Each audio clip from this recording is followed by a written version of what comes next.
महिमा आ गई है? Yes ma'am.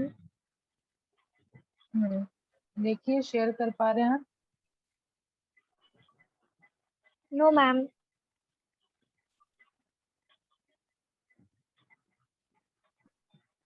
पहले नहीं हो रहा है मैम। 1 मिनट।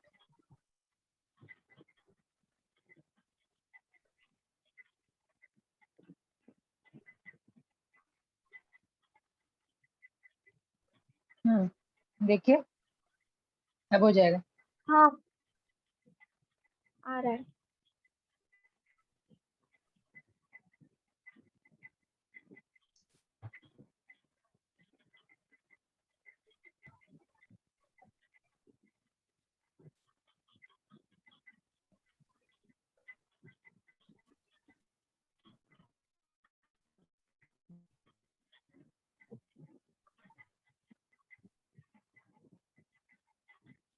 इसके बाद सचिन का टर्न था ना? Yes ma'am. सचिन आए नहीं अब तक। श्रेयस इन्फॉर्म करिए उसको। Yes ma'am.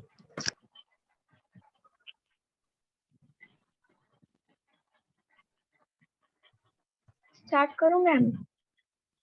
हाँ महिमा। Okay. And last feature of rationalization is research.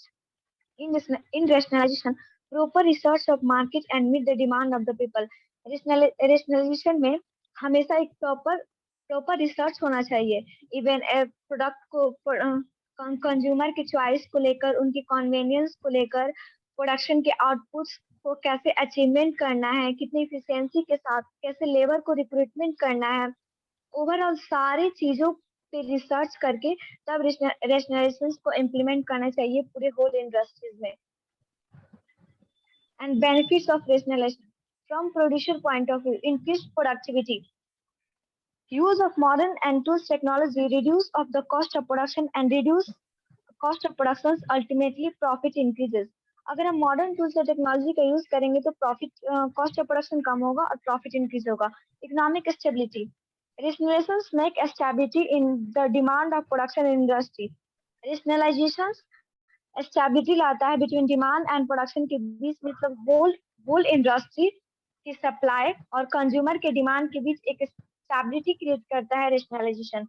Industrial operation, it establishes cooperative and coordination relationship between various producers in an industry with a suitable long-term planning.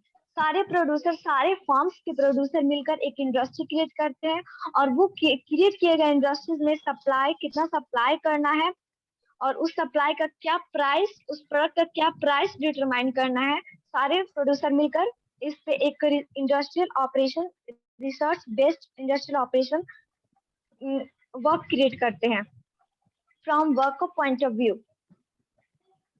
No promotional of industrial research, it creates an atmosphere of healthy and constructive cooperation in an industry. Industrial research, जब सारे producer मिलकर एक industrial research create करेंगे, उसका promotion huge level पे किया जाएगा सारे प्रोड्यूसर्स के द्वारा। From worker point of view, higher remuneration, rationalizations lead to greater productivity and increases remuneration of the worker. जब रेशनलाइजेशंस को अडॉप्ट करने के बाद हमारा प्रोडक्टिविटी इंक्रीज करेगा तो वर्कर को, जो भी हमारे एम्प्लॉयज हैं, सुपरवाइजर्स हैं, उनका रिम्यूनरेशन, उनका स्टैंडर्ड ऑफ लिविंग हाई होगा, उनकी सैलरी, वेजेस सारी इंक्रीज होंगी। Enhance efficiency, rationalizations increases labour of efficiency, scientific selection of worker. Rationalizations में लेबर की इफिशियंसी इंक्रीज होंगी, उनकी कैपेबिलिटीज, स्किल्स, नॉलेज सब कुछ इंक्रीजमेंट होगा, इनहेंसमेंट होगा, उनके सारे इफिशियंसी को इंक्रीज किया जाएगा बिकॉज ऑफ हम लेबर का, किसी भी सुपरवाइजर का, मैनेजमेंट का साइंटिफिक सिलेक्शन किया जा रहा है due to rationalisation. Greater security, rationalizations may lead to some unemployment of existing workers for short days, so job security of worker is essential rationalization. Rationalisation के कारण वर्कर का कुछ दिनों के लिए वर्क रिट्रेसमेंट होता है, मतलब कुछ दिनों के लिए उनको जॉब से एलिमिनेट किया जाता है, जिससे वो जिससे वो अपने आप को डिसमोटिवेट फील करते हैं। इसीलिए उनको उनकी जॉब सिक्योरिटी देना बहुत ही एसेंशियल होता है रेशनलाइजेशन में। And then consumer point of view, cheaper goods. Rationalizations bring down the cost of production and consumer goods at lower prices. Rationalizations को अडॉप्ट करने के बाद सारे सारे जो प्रोडक्शन होगा उसका आउटपुट जो निकलेगा, क्योंकि रेशनलाइजेशन के कारण कॉस्ट ऑफ प्रोडक्शन कम हो रहा है। एक तो रॉ मटेरियल अच्छा रॉ मटेरियल यूज किया जा रहा है सुपीरियर क्वालिटी का, जिससे कंज्यूमर को सस्ते दामों में अच्छे से अच्छा प्रोडक्ट मिलेगा। Convenience of choice, every level of consumer have minimum and same choices in large variety of product.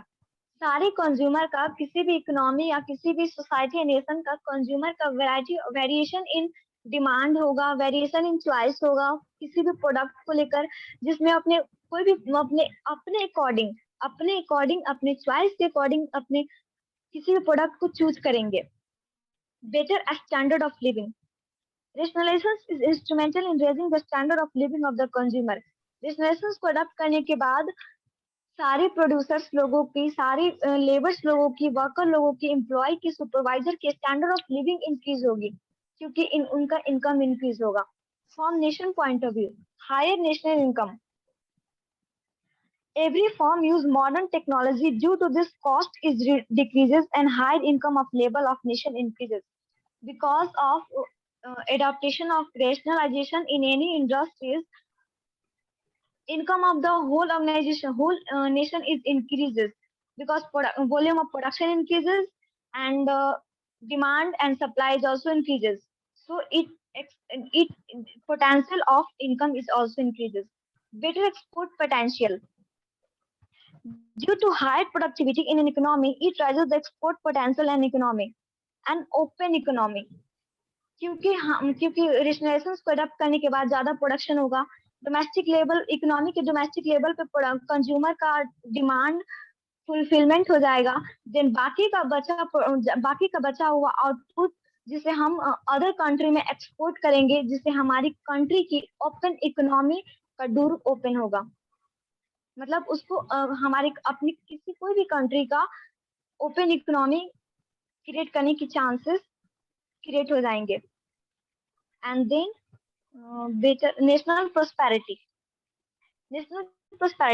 Rationalizations makes national prosperity of industry to produce goods of high quality. Rationalizations को adopt करने के बाद हमारा goods कम दामों में अच्छे price पे export किए जाएंगे, जिससे फॉरेन कंट्री है उसमें हमारा अपनी कंट्री का जो इंपोर्ट किया उस कंट्री का प्रोस्पेरिटी इंक्रीज होगा इन फॉरेन। ऑब्जेक्शंस या critics of rationalisation. Employees criticism, employee के क्या क्या ऑब्जेक्शंस है रेशनलाइजेशन को अडॉप्ट करने में? Heavy capital investments, because of rationalizations producer have to investment large capital in boarding of modern technology को अडॉप्ट करने के लिए ह्यूज अमाउंट ऑफ इन्वेस्टमेंट की जरूरत होगी। इंडस्ट्रीज में सारे फॉर्म को ह्यूज अमाउंट की जरूरत होगी टेक्नोलॉजी को अडॉप्ट करने के लिए। Finance, due to heavy industry many materials and modern technology used in the industry, so producers suffer from finance। Heavy industry को अडॉप्ट करेंगे जिससे हमारे मटेरियल अच्छा, सुपीरियर क्वालिटी ऑफ मटेरियल चाहिए, superior quality of tools technology चाहिए, skilled labour चाहिए, professional bodies चाहिए, जिससे हमें ज्यादा से ज्यादा फाइनेंस का शॉर्टेज होने लगेगा इन होल इंडस्ट्रीज में। Fear of obsolescence due to new invention, due to rationalization removing of obsolete machinery to modern machinery. मतलब हम किसी भी चीजों को इतनी आसानी से अडॉप्ट नहीं कर पाते हैं, हर चीजों को अडॉप्ट करने के लिए थोड़ा टाइम चाहिए होता है।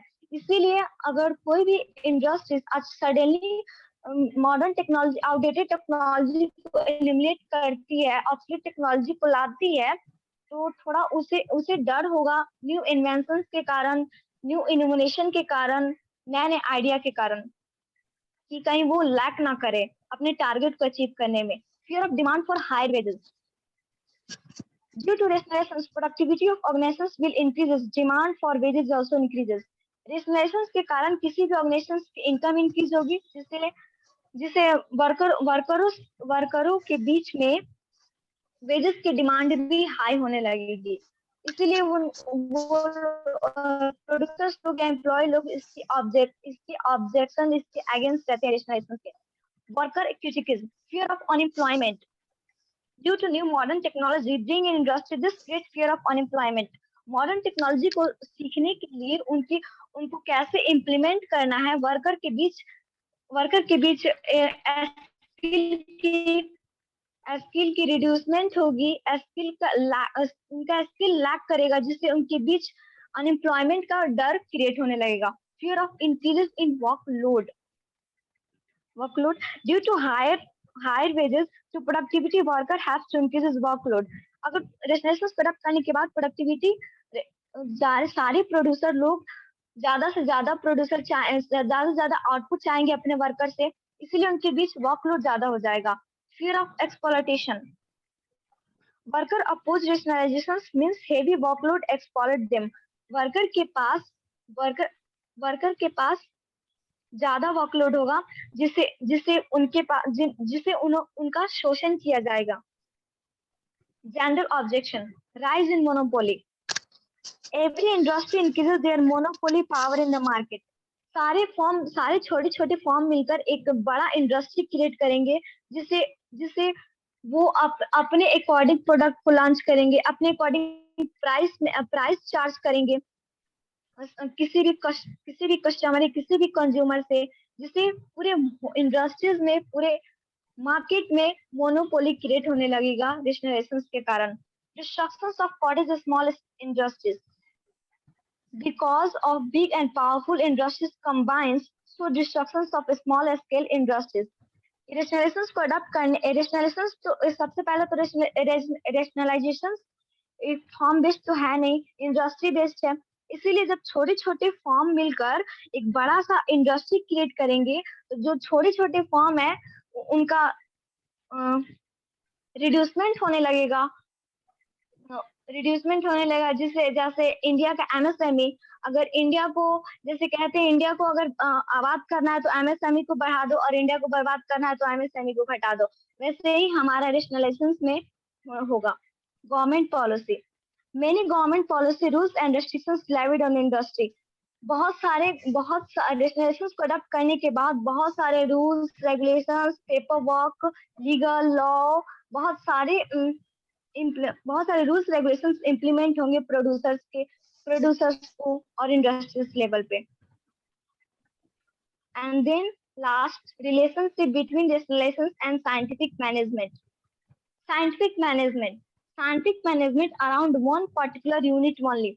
साइंटिफिक मैनेजमेंट सिर्फ एक पर्टिकुलर फॉर्म पे बेस्ड होता है, जबकि rationalizations cover as a whole industry.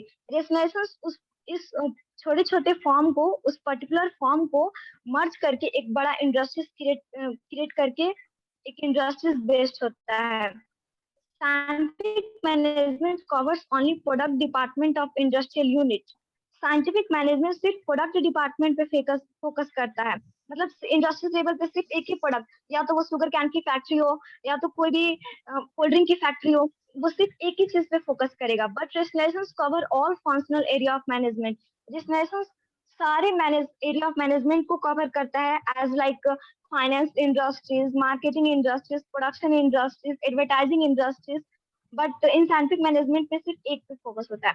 Scientific management rules have no flexibility. Scientific management एक साइंस बेस्ड एप्लीकेशन है, जो कि सिर्फ साइंटिफिकली इम्प्लीमेंट किया जाता है किसी भी ऑर्गेनाइजेशन में.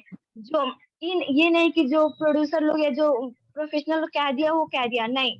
साइंटिफिक मैनेजमेंट में पहले वो रूल अप्लाई करो, अगर उसका टारगेटेड रिजल्ट अचीव होता है तभी वो इम्प्लीमेंट किया जाएगा. Full science based, art and science का combination, then management result. Rationalizations rules and regulations change at time to time. Rationalizations में हमेशा टाइम टू टाइम इसको चेंज किया जा सकता है at the time of deviation. Scientific management is aim at achieving of one particular unit only. Scientific management का एक ही M होता है, किसी को एक पर्टिकुलर यूनिट पे अपने टारगेट को अचीव करे. as like a department of industrial unit. But in rationalizations, AMS achieve all social objectives. Rationalizations सारे सोशल ऑब्जेक्टिव्स को अचीव करता है, इन जिसमें शामिल होते हैं कंज्यूमर, प्रोड्यूसर, वर्कर और labour. Scientific management improve of on business unit only. Scientific management सिर्फ एक बिजनेस यूनिट पर बेस्ड होता है. Rationalizations compare all industry level of economy, जबकि रेशनलाइजेशंस पूरे इंडस्ट्री इकोनॉमी के सारे इंडस्ट्रीज को कंपैरिजन करके इसको अडॉप्ट किया जाता है. And then thank you. Okay, open to your questions. Ma'am मैं क्वेश्चन करूं? नहीं, पहले ये लोग डाउट क्लियर कर लें, उसके बाद आपकी बारी.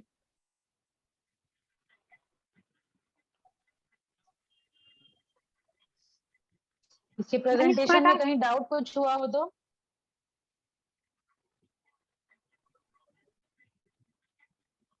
किसी को कोई डाउट नहीं है? आखिरी बार पूछ रहे हैं, किसी को कोई डाउट? क्या Manish? Scientific management and rationalisation में डिफरेंट कर दीजिए. डिफरेंस रिपीट करना है महिमा.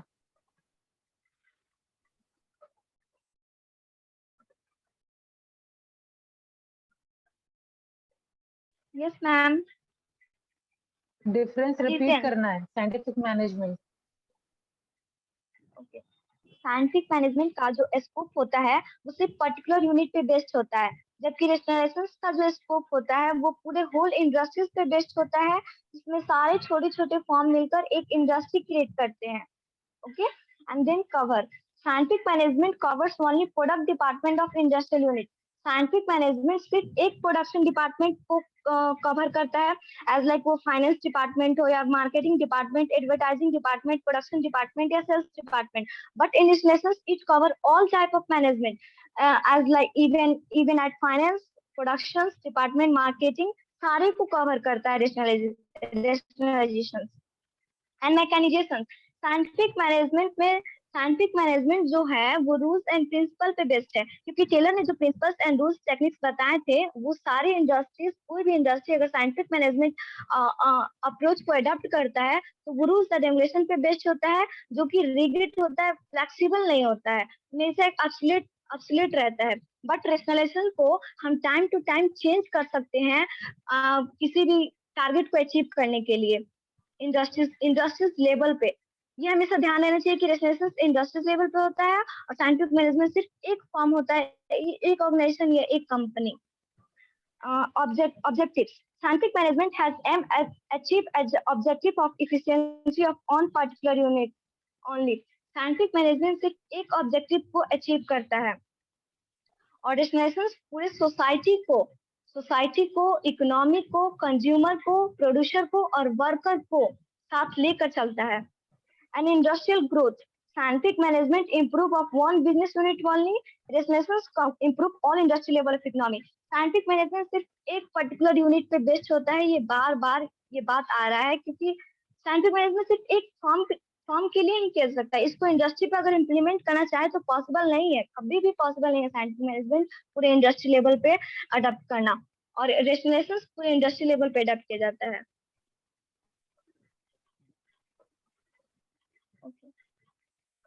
क्लियर हो गया मनीष? इसमें थोड़ा और चाहिए, मतलब क्लियरिफिकेशन. महिमा. खुशी. Yes ma'am. साइंटिफिक मैनेजमेंट और रैशनलाइजेशन में क्या बताया गया था difference? I think tabular form में मैंने बताया था. Yes ma'am. सिंपलीफाइड लैंग्वेज में बताइए, एक्सप्लेन करिए. मैम रैशनलाइजेशन है जो उसका स्कोप होता है वो इंडस्ट्री बेस्ड होता है, और साइंटिफिक मैनेजमेंट में है वो जो उसका स्कोप होता है वो इंडिविजुअल यूनिट सिर्फ बेस्ड होता है, और उसका मेजर जो होता है इंडस्ट्रियल, उसके मेजर्स में फर्स्ट पॉइंट है इंडस्ट्रियल कॉम्बिनेशन. तो उसका जो इंडस्ट्रियल कॉम्बिनेशन जो होता है वो रैशनलाइजेशन का वो अमलगमेट करता है industry with weaker industry to strong industry और big industry to small industry. और रैशनलाइजेशन में है जो वहाँ पे इंडस्ट्रियल कॉम्बिनेशन नहीं होता है, वहाँ पे कोऑपरेशन होता है बिटवीन एम्प्लॉय एंड प्रोड्यूसर्स, एक यही सब इंडिविजुअल point फर्म missing में। था महिमा। और ठीक है, इसको आगे बढ़िए, ओके मैम, ठीक। और उसका सेकंड मेजर्स जो है आगे बढ़िए खुशी। यहाँ पर अवॉइडेंस, यस मैम, उसका सेकंड मेजर जो है वो avoidance of scramble of resources है। तो रैशनलाइजेशन में यहाँ पर सॉल्यूशन एग्जिस्ट करता है और साइंटिफिक मैनेजमेंट पे इसका कोई सॉल्यूशन नहीं है स्क्रैम्बल फॉर स्कार्स रिसोर्सेस का। रैशनलाइजेशन में यहाँ पर जो है वो cooperative and planning among producers के द्वारा यहाँ पर स्क्रैम्बल ऑफ स्कार्स रिसोर्सेस को हम लोग उस प्रॉब्लम को सॉल्व आउट कर सकते हैं। बट साइंटिफिक मैनेजमेंट में यहाँ पर नो सॉल्यूशन है for scramble for scarce resources.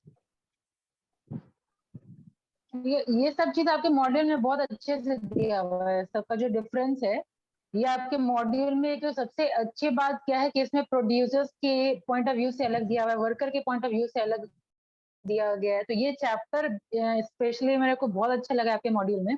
आगे कुछ कुछ चैप्टर में क्लेरिफिकेशन नहीं है, जैसे लास्ट चैप्टर जो हम लोग पहुंचे थे टेक्नोलॉजिकल एनवायरनमेंट, वो सब में थोड़ा और क्लेरिफिकेशन की जरूरत थी आपके मॉड्यूल में, लेकिन ये चैप्टर बहुत अच्छे से दिया हुआ है आपके मॉड्यूल में। ठीक है, और किसी का कोई डाउट? आई थिंक ये आप क्लियर हो, जो क्वेश्चन ने एक्सप्लेन किया होगा मनीष वो ज्यादा बेटर समझ में आया होगा। ये पॉइंट पे आप इस पॉइंट को फोकस करेंगे जो खुशी ने बताया। ठीक है, और किसी का कोई डाउट?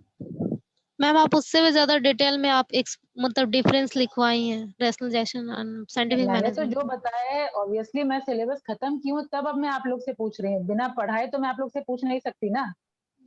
Yes ma'am. मैंने पढ़ा है इसीलिए तो मैं आप लोग को अपॉर्चुनिटी दे रही हूँ, क्योंकि आप लोग जब बोलेंगे ना तो आप लोगों को खुद फील होगा कि हाँ इतना मैंने समझा है, ये लैकिंग है।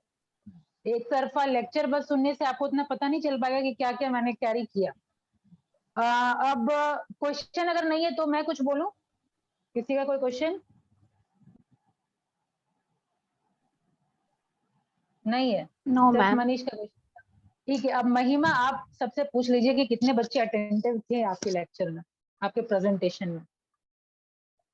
पहले आप क्वेश्चन पूछ लीजिए। सबसे पहला क्वेश्चन तो श्रेयस को ही पूछिए क्योंकि बॉल उसका दांत निकल रहा है।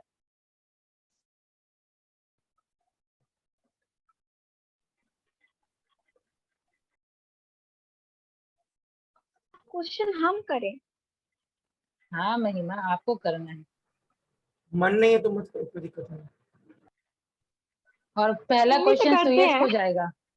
हाँ पहला क्वेश्चन सुयश का ही है, पूछिए उससे। Measure of rationalisation.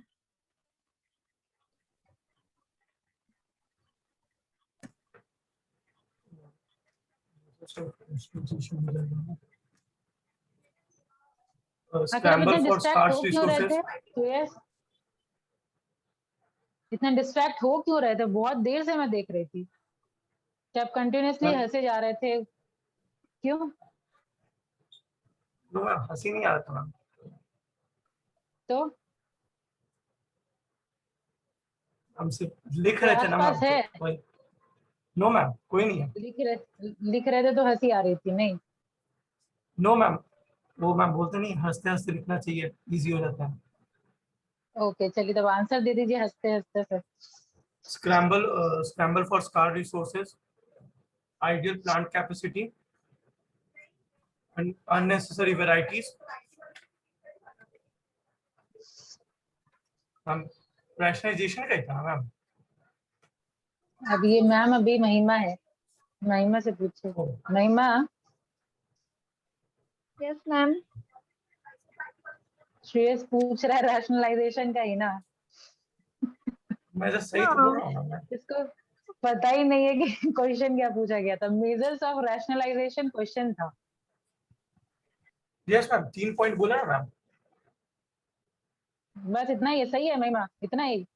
और एक और fourth absolute point? Machinery, absolute. हम ध्यान बस देते हैं एक ही मैम, ऐसा क्वेश्चन, नहीं है। एक ही क्वेश्चन। गुड, शाबाश। Yes ma'am. और किसी और से पूछिए, मतलब ऑब्वियसली सीएस का हो गया, किसी और से पूछिए। एक मिनट मैम, देख लेने दीजिए कौन कौन है। हम लोग पता है ऐसे ही सीखते हैं, जब स्टूडेंट से एक्टिविटी करवाते हैं तब सीखते हैं सबसे ज्यादा। आपको फील होगा प्रेजेंटेशन के बाद आप कहाँ हैं, प्रेजेंटेशन से पहले कहाँ थे। जो भी गैपिंग होगा ना वो अब ब्रिज हो चुका होगा। जो लोग प्रेजेंटेशन दे मैम चुके हैं वो लोग फील कर रहे होंगे। Ma'am MD Shahid.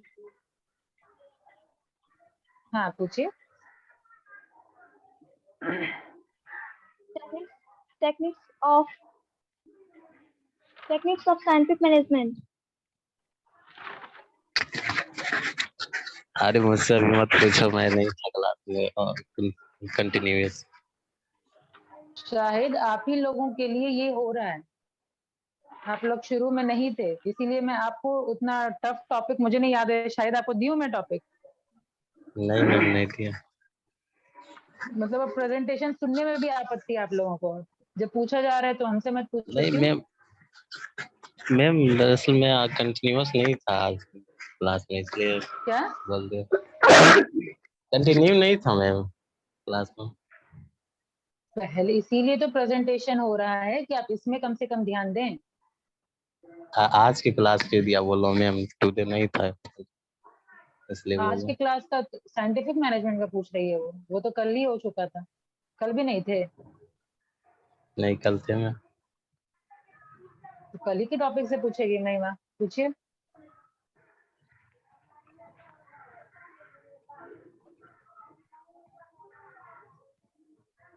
महिमा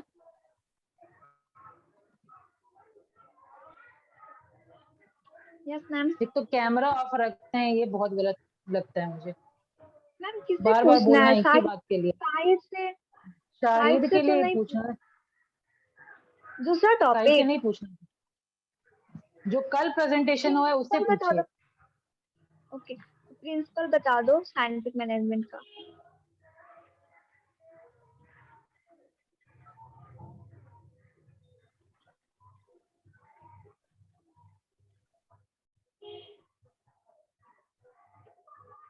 शायद होगा, अभी एग्जाम हो चुका रहता तब क्या होता शायद।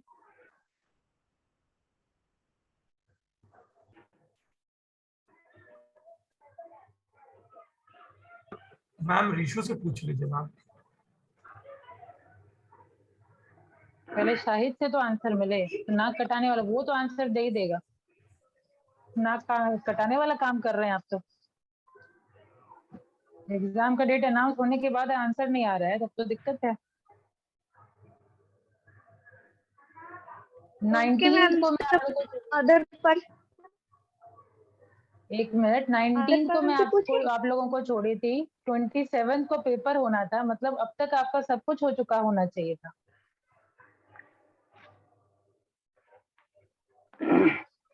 अभी भी मौका मिला है, इनकैश कर मैम लीजिए। मैम एग्जाम हाँ विल बी रीकंडक्टेड। अब देखिए नोटिस आने दीजिए, वेट फॉर नोटिफिकेशन ना। यूनिवर्सिटी को एग्जाम ओके लेना है ना। मैम। Yes ma'am.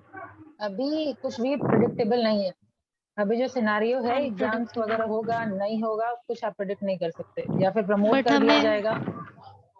बट हमें अदरवाइज मैम हमें अपने सिलेबस पे कमांड रखना ही पड़ेगा ना मैम। हाँ तो यूनिवर्सिटी नहीं लेगी तो कॉलेज लेगी, एग्जाम होगा ओके मैम। और ऑब्वियसली सिलेबस पे कमांड रखना होगा, तभी आपको सेमेस्टर सेकंड समझ में आएगा। Yes ma'am. ठीक है, वो भी अब आगे बेसिक बढ़ने से है। पहले अब महिमा आपको कुछ सजेशन, ठीक है, सबको सजेशन दी हूँ तो आपको भी देना बनता है। देखिए नो डाउट पीपीटी अब तक जितने लोग प्रेजेंट किए हैं सबसे अच्छा पीपीटी महिमा आपका लगा मुझे, ठीक है, सबसे अच्छा पीपीटी आपका लगा, प्लस पॉइंट। दूसरा प्रोफेशनलिज्म था, आप टॉपिक बहुत अच्छे से समझे हैं, इसमें भी डाउट नहीं है। अब हमको मेहनत किस पे करना है, तो मेहनत जैसे मान लीजिए कुछ कुछ आप वर्ड बोल रहे थे, एक आधा तो मैंने साइंटिफिक मैनेजमेंट का कल ही मैंने बताया कि नर्वसनेस की वजह से आप जानते हुए उल्टा पुल्टा बोल रही थी, ठीक है। मैम दूसरा कुछ क्या बहुत कि ज्यादा कुछ को हाँ, तो वही मैं बोली कि जब आप आराम आराम से बोलेंगे ना तो थोड़ा पता रहेगा कि हम क्या बोल रहे हैं, ठीक है। तो दूसरा म्यूट कर लीजिए जिधर से भी आवाज आ रही है। और क्या था, जैसे कुछ सचिन म्यूट करो। म्यूट कर लीजिए, सॉरी मैम। ठीक है। और नेक्स्ट क्या है, कुछ आपको इंग्लिश पे थोड़ा ध्यान देना पड़ेगा महिमा। जैसे कुछ वर्ड आप बोल रहे हैं, इंक्रीजमेंट नहीं होता है, इंक्रीमेंट होता है। डिसमोटिवेट नहीं होता है, डीमोटिवेट होता है। रिड्यूसमेंट नहीं होता है, रिड्यूस आप बोल दिए, रिड्यूस का मतलब वही हो गया, रिड्यूस होना, ठीक है। तो थोड़ा इंग्लिश पे आप वर्कआउट कर लीजिए। बाकी आपके अंदर इतना पोटेंशियल है, मुझे आज पता चल रहा है, क्योंकि आप बहुत कम बोलने वाले थे क्लास में, है ना। तो आप में इतना कैलिबर है, ये आज पता चल रहा है मुझे, ठीक है। प्रेजेंटेशन बहुत अच्छा, पीपीटी बहुत अच्छा, एक्सप्लेनेशन पावर बहुत अच्छा। सबसे मेन चीज तो ये है कि आपका एक्सप्लेनेशन पावर बहुत अच्छा है, ठीक है। बाकी ये सब चीज है, छोटा मोटा चीज है जो इंग्लिश पे वर्कआउट करना है वो आप कर लेंगे, ठीक है। थोड़ा न्यूज वगैरह देखा करिए आप। राज्यसभा टीवी में बहुत सारे एक ऐसा आता है जैसे बिग पिक्चर है, ठीक है, वो सब आप देखिए डेली, कम से कम बिग पिक्चर देखिए आप राज्यसभा टीवी का। या फिर स्टडी आईक्यू आप देख सकते हैं, स्टडी आईक्यू पे करंट न्यूज देता है। एक तो करंट न्यूज का आपको नॉलेज होगा, या इंग्लिश वाला अगर आप देखेंगे तो इंग्लिश लैंग्वेज भी ठीक हो जाएगा। मतलब राज्यसभा और आईक्यू इसलिए मैं बोल रही हूँ ना, देखने को आप कुछ भी देख सकते हैं, इंग्लिश मूवी भी देख सकते हैं, ठीक है, इंग्लिश कार्टून भी देख सकते हैं। तो अगर इंटरटेनमेंट चाहिए तो ये दोनों भी देख करके आप अपना इंग्लिश इंप्रूव कर सकते हैं। लेकिन नॉलेज के साथ इंग्लिश भी अगर इंप्रूव करना चाहते हैं तो वो सब देखिए, तो आपके लिए बेहतर होगा, टाइम वेस्ट नहीं होगा, ठीक है। इस एज मैम में मूवी CNBC देखना और कार्टून देखना, हाँ सीएनबीसी भी आप देख सकते हैं। सीएनबीसी बोरिंग उनको लगेगा जिसको शेयर वगैरह पे, शेयर ट्रेडिंग वगैरह में उतना इंटरेस्ट ना हो, मार्केट वगैरह में उतना इंटरेस्ट ना हो, उसको बोरिंग लग सकता है, ठीक है। लेकिन राज्यसभा टीवी सीएनबीसी तो बोरिंग रोज नहीं लगेगा देखती आपको। हूँ। सीएनबीसी तो रोज देखती हूँ। सीएनबीसी हाँ तो तो रोज कंटिन्यू, देखती। हाँ तो कंटिन्यू रखिए, अच्छी बुक्स वगैरह पढ़िए, ठीक है। तो ये सारा जो इशू है ना, ये सब खत्म हो जाएगा, फाइन। ओके मैम, तो थैंक यू मैम। इतना आप कर थैंक यू लीजिए, मैम। बाकी सबको भी सजेशन मिल ही गया होगा। जो अच्छा पॉइंट है वो अच्छा पॉइंट है ही। फर्स्ट सेम में है, सेकंड सेम में प्रेजेंटेशन होगा, तो ऑब्वियसली ये सब वीक पॉइंट अगर खत्म हो चुका होगा तो आप लोग अलग लेवल पे होंगे। तो अब नेक्स्ट प्रेजेंटेशन बचता है सचिन का। सचिन, क्या हमारे पास उतना टाइम है? आपका टॉपिक क्या था वैसे? एक्चुअली सचिन सचिन? है नहीं मैम। अभी ज्वाइन तो किया था। यस मैम, उड़ गया वो, मतलब गायब हो गया। हम्म, ठीक है। वैसे भी मुझे नहीं लगता कंप्लीट टॉपिक करने का हमारे पास टाइम बचा हुआ है, ठीक है। तो ये टॉपिक सचिन का नेक्स्ट क्लास में हम लोग करेंगे। और सचिन के बाद किसका प्रेजेंटेशन था? हम संस्कार कर रहा हूँ। संस्कार। संस्कार का था। क्या था टॉपिक? पार्टनरशिप। पार्टनरशिप। पार्टनरशिप, ठीक है। तो कल आप पार्टनरशिप कंप्लीट कर लीजिए। सचिन का टॉपिक क्या था? कॉम्बिनेशन था ना? Yes ma'am, business combination. ठीक है, तो दोनों रेडी रहिएगा, पार्टनरशिप और ये सचिन दोनों रेडी रहेंगे। और अगर सचिन का जैसे नेटवर्क प्रॉब्लम हुआ तो पार्टनरशिप कर लेंगे। किनके बारे में बोले आप? संस्कार के बारे में। संस्कार, ठीक है। उम्मीद करती हूँ संस्कार अच्छा प्रेजेंटेशन होगा। आप लोग रेगुलर बच्चे हैं तो अच्छा होना ही चाहिए, ठीक है। तो मिलती हूँ नेक्स्ट क्लास में, ठीक है। थैंक यू किसी मैम। को बोलना है तो बोल सकते हैं।